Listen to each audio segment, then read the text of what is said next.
Ni-radio challenge ng China ang eroplanong sinasakyan ng mga opisyal ng AFP habang patungong Pag-asa Island sa West Philippine Sea. Saksi si Chino Gaston. Madaling araw kanina nang lumipad ang C-130 aircraft ng Philippine Air Force, lulan ang mga opisyal ng AFP at mga mamamahayag para bumisita sa Pag-asa Island. Layo ng AFP na ipakita ang mga bagong istruktura at sitwasyon sa Pag-asa Island at iba pang mga military outpost sa Kalayaan Island Group. Ilan sa nakisabay sa eroplano kanina ang ilang residente at mga guro ng elementary school ng isla. Pero habang papalapit ng Pag-asa, nag-radio challenge ang mga Chinese mula sa kalapit na Subi Reef. Before we landed, there was a radio challenge.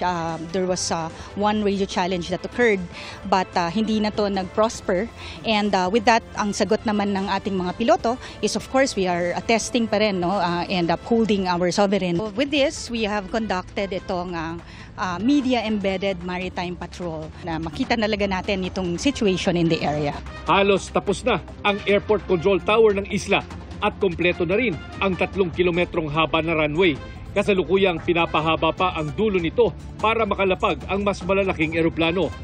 Tila tanda naman ng lumang Pag-asa Island ang nabubulok na watchtower na ito at mga abandonadong lumang amphibious tanks na dinala rito noong dekada 70. Ang kuryente ng isla nagmumula sa community generator na ito. Ang tubig naman nagmumula sa isang desalination machine, makinang sumasala ng tubig dagat para gawing tubig inumin. Nagagamit na rin ang boat shelter, bagamat tuloy ang improvements at ang pagpapalawak nito. Sa pangingisda namin, medyo naghirap na po yung isda sa Pag-asa Kalayaan Island dahil po sa cyanide ng mga Vietnamese. Yung sa mga barko naman ng Chinese na nakapaikot dito sa amin, isa rin yan, hindi kami makapag-fishing ng maayos kung saan doon kami nakakakuha ng maraming isda. Para sa GMA Integrated News, Chino Gaston ang inyong saksi. Mga kapuso, maging una sa saksi.